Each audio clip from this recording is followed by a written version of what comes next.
Good afternoon बच्चों। आज हम आपको महाकवि कालिदास विरचित सुप्रसिद्ध नाटक अभिज्ञान शाकुंतलम के विषय में बतलाएंगे। महाकवि कालिदास कृत अभिज्ञान शाकुंतलम नाटक संस्कृत साहित्य की ही नहीं अपितु विश्व साहित्य की एक अमूल्य निधि है। महाकवि ने व्यवहारिक धरातल पर उतरकर जिन शाश्वत मानव मूल्यों को प्रस्तुत किया है वे अन्यत्र नहीं मिलते हैं। अभिज्ञान शाकुंतलम 7 अंकों का श्रृंगार रस प्रधान नाटक है। इस नाटक का नायक हस्तिनापुर का कुरुवंशी राजा दुष्यंत है, जबकि नायिका विश्वामित्र मेनका से उत्पन्न परम सुंदरी शकुंतला है। इस नाटक की कथा वस्तु दुष्यंत के द्वारा शकुंतला को दिए गए अभिज्ञान के इर्द गिर्द चक्कर काटती है। अभिज्ञान का मतलब होता है पहचान। अतः ग्रंथकार ने इसे अभिज्ञान शाकुंतलम इस शीर्षक से अलंकृत किया है। इसकी उपजीविता का श्रेय पद्म पुराण तथा महाभारत शकुंतलोपाख्यान को प्राप्त है। प्रथम अंक की प्रस्तावना में सूत्रधार और नटी के वार्तालाप से ज्ञात होता है कि कालिदास प्रणीत अभिज्ञान शाकुंतलम नामक नाटक का अभिनय होने जा रहा है। इस प्रस्तावना की समाप्ति के बाद रथ पर बैठा हुआ दुष्यंत सारथी के साथ मृग शावक का पीछा करते हुए दृष्टिगोचर होता है। इसी मृग्या क्रम में वह महर्षि कर्ण के आश्रम में पहुंच जाता है, जहां शकुंतला अपनी सखियों के साथ राजा का स्वागत करती है। सखियों के द्वारा दुष्यंत को ये भी ज्ञात होता है कि शकुंतला मेनका विश्वामित्र की परित्यक्ता पुत्री है, जिसका लालन पालन महर्षि कर्ण ने किया है। इसी बीच अपने सैनिकों के द्वारा आश्रम की शांति भंग होते देख दुष्यंत अपने सैनिकों के पास चला जाता है। द्वितीय अंक के प्रारंभ में मृग्याशील दुष्यंत की मृग्या का विस्तृत वर्णन किया गया है। इसी बीच राजधानी हस्तिनापुर से राजमाता द्वारा भेजा गया दूत करभक राजा के लिए यह संदेश लाता है कि आज से चौथे दिन मेरे उपवास की पालना होगी।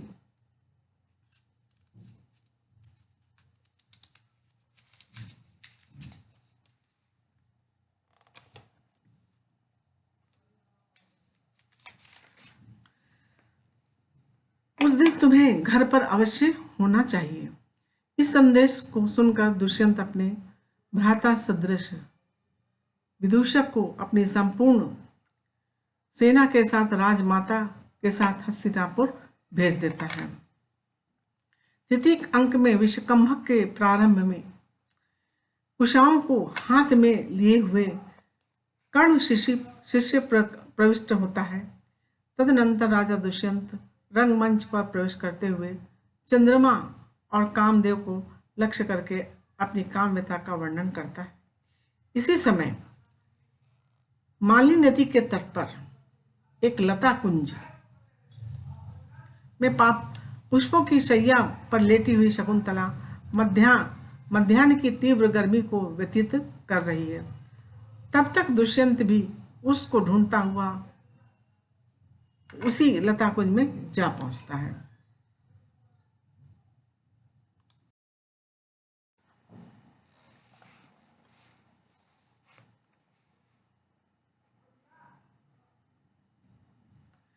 विविध प्रकार की कामोत्तेजक प्रणयवार्ता के पश्चात वह शकुंतला के साथ गांधर्व विवाह करके कुछ समय तक वहीं पर शकुंतला के पास रहता है। तदनंतर यादगार के रूप में स्वनाम अंकित अंगूठी शकुंतला को देकर शकुंतला से विदा लेता है। चतुर्थ अंक के प्रारंभ में शून्य हृदय शकुंतला दुष्यंत द्वारा की गई प्रतिज्ञाओं और आश्वासनों को स्मरण करती हुई किंकर्तव्य विमूढ़ा सी बैठी हुई है। इसी बीच अकस्मात महर्षि दुर्वासा का स्वर सुनाई पड़ता है। विचिंत्यंती यम अनन्य मानसा, अर्थात जिसके चिंतन में खोई हुई तुम मुझ दुर्वासा की उपस्थिति से भी परिचित नहीं हो रही हो, वो तुम्हें भूल जाएगा। ऐसा शाप देकर दुर्वासा तीव्र गति से वापस लौट जाते हैं।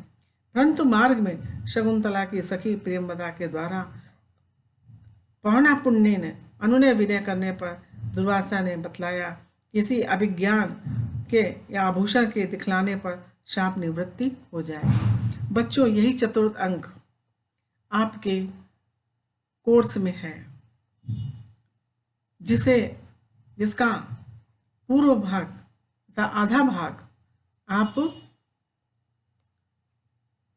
आप इसी फर्स्ट ईयर में पढ़ेंगे और इसका आधा भाग इंटर में सेकेंड ईयर में पढ़ेंगे। शकुंतला के अनिष्ट निवारण हेतु सोम तीर्थ गए हुए महर्षि कर्ण जब वापस लौटते हैं तो यज्ञशाला में प्रविष्ट होते ही उन्हें आकाशवाणी सुनाई पड़ती है। हे ब्राह्मण, दुष्यंत के वीर को धारण करने वाली शकुंतला को अग्निगर्भा शमी वृक्ष की लकड़ी के समान समझो। ऐसी आकाशवाणी सुनकर महर्षि कर्ण शकुंतला को विविध प्रकार के आश्वासनों से आश्वस्त करते हुए उसे उसके पतिगृह हस्तिनापुर भेजने की तैयारी करते हैं। यहाँ पर महाकवि कालिदास जी ने वन वृक्षों, लताओं, पशुओं एवं ऋषियों के साथ संपूर्ण आश्रम का इतना मनोहारी वर्णन किया है जो अन्यत्र दुर्लभ है। इन्हीं ललित वर्णनों के साथ साथ शारंगरव, शारद्वत एवं गौतमी के साथ शकुंतला को पतिगृह भेजकर महर्षि कर्ण वैसे ही निश्चिंत हो जाते हैं जैसे कोई व्यक्ति किसी की धरोहर को लौटाने के बाद निश्चिंत हो जाता है। पंचम अंक में महाराज दुष्यंत की अनुमति से यज्ञशाला में प्रविष्ट कर्ण शिष्य शारंगरव ने आशीर्वाद पूर्वक शकुंतला को लक्ष्य करके दुष्यंत के समक्ष महर्षि कर्ण के संदेश कह सुनाया। तुमने गंधर्व विधि से मेरी पुत्री के साथ विवाह कर लिया है, अतः मैं हृदय से इसका अनुमोदन करता हूँ। संप्रति यह गर्भवती है, धर्माचरण हेतु इसे स्वीकार कीजिए। राजा दुष्यंत महर्षि दुर्वासा के शापवशात शकुंतला को पूर्णतया भूल गए होते हैं, अतः उसने अपने मस्तिष्क पर जोर देते हुए कहा, हे तपस्वियों, मैंने आज से पूर्व इसे कभी देखा ही नहीं है। ऐसी स्थिति में इस गर्भवती को मैं कैसे ग्रहण कर सकता हूँ? ऐसा सुनकर क्रोधाविष्ट अतः क्रोध से भरे हुए कर्ण शिष्यों ने दुष्यंत को बहुत कुछ भला बुरा कहा। बदले में दुष्यंत ने भी शकुंतला को दुष्चारणी एवं मिथ्याभाषणी कह करके उसका तिरस्कार किया, उसका अपमान किया। क्रोधाविष्ट या क्रोध से अभिभूत शकुंतला ने साक्ष्य रूप में दुष्यंत प्रदत्त अंगूठे को दिखाना चाहा, किंतु वो तो जल वंदना करते समय पहले से ही बेसुध शकुंतला की अंगुलियों से गिर चुकी थी। फलता दुष्यंत द्वारा अस्वीकृत शकुंतला को कर्ण शिष्य वहीं छोड़कर चले जाते हैं। ऐसी स्थिति में बेचारी शकुंतला अपने भाग्य को कोसती हुई विलाप करने लगती है। इसी बीच कोई दिव्य ज्योति आकाश से अवतरित होती है और शकुंतला को उठाकर ले जाती है। इस घटना चक्र से व्यथित दुष्यंत अत्यंत खिन्न हो जाता है और अपने शयन कक्ष की ओर चला जाता है।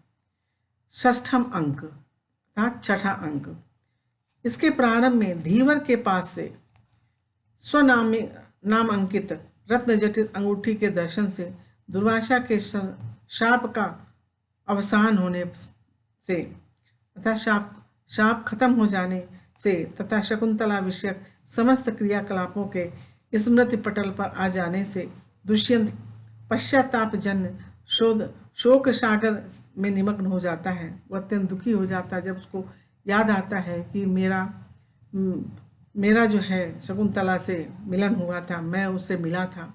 वो जब बातें सारी याद आती हैं तो वो दुख में डूब जाता है। सदैव अश्रु प्रवाह होते रहने से वह शकुंतला के चित्रफलक को अर्थात चित्र को भी नहीं देख पाता है। वह इतना दुखी है कि प्रतिवर्ष नगर में होने वाले वसंतोत्सव को भी स्थगित कर देता है। इन्हीं दिनों इंद्र का सारथी मातली उसके पास आकर यह प्रार्थना करता है कि काल नेमि के वंशज दुर्जय नामक दानव के साथ उसके मित्र देवराज इंद्र का युद्ध चल रहा है, जिसमें आपकी सहायता अपेक्षित है, जिसमें आपकी सहायता की जरूरत है। मातली के द्वारा इंद्र विषयक उक्त समाचार पाकर दुष्यंत अपने संपूर्ण कार्यभार को मंत्रियों को छोड़कर मंत्रियों को सौंप करके मातली के साथ इंद्र की सहायता करने के लिए इंद्रलोक चला जाता है। सप्तम और अंतिम अंक में दुष्यंत की सहायता से इंद्र शत्रुओं पर विजय पाता है। तदनंतर इंद्र से सम्मानित होकर एवं विदा लेकर स्वर्ग से पृथ्वी की ओर लौटते हुए दुष्यंत मातली से हेमकूटस्थ मारीच आश्रम में रुकने की जिज्ञासा प्रकट करता है और मातली वहीं पर रथ को रोक देता है।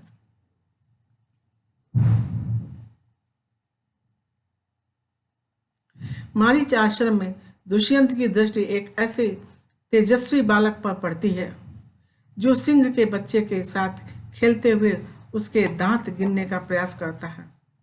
बालक की परिचर्या में लगी हुई तपस्विनियों के साथ हुई वार्ता से तथा बालक के हाथ में विद्यमान चक्रवर्ती के लक्षण से उसे ज्ञात हो जाता है यह बालक पूर्ववंशी ही नहीं अपितु शकुंतला का पुत्र भी है।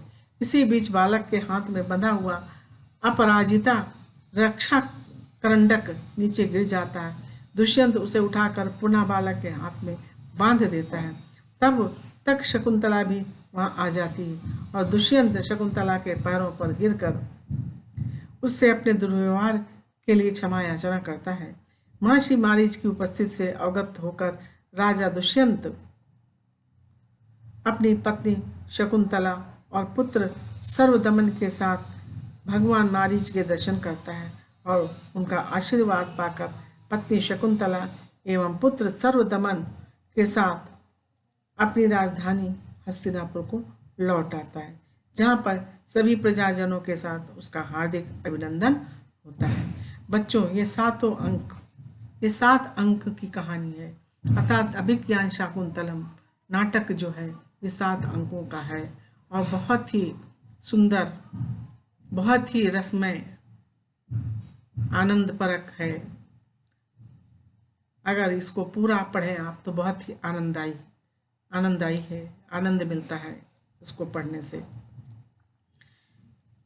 अब हम आपको इसके चतुर्थ अंक का पूर्ण रूप से अर्थात पूरा चतुर्थ अंक का सारांश आपको बतलाएंगे।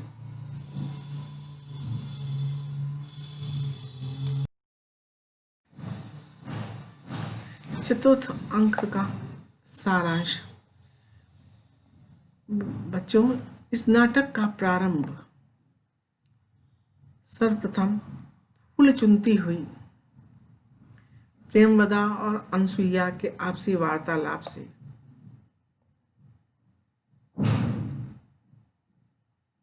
होता है।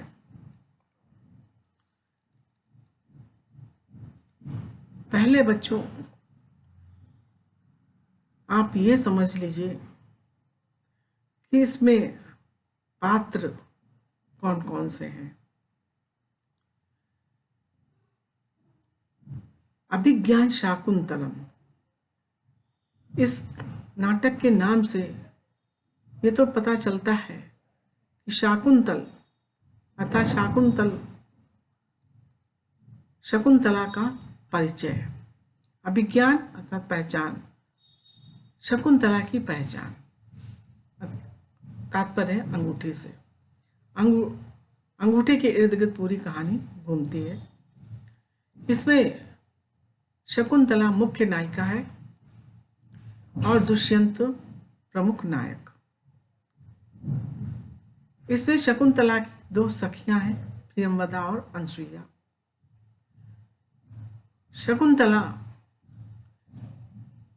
मेनका और विश्वामित्र की पुत्री है और जिसको पाला पोसा है महर्षि कर्ण ने।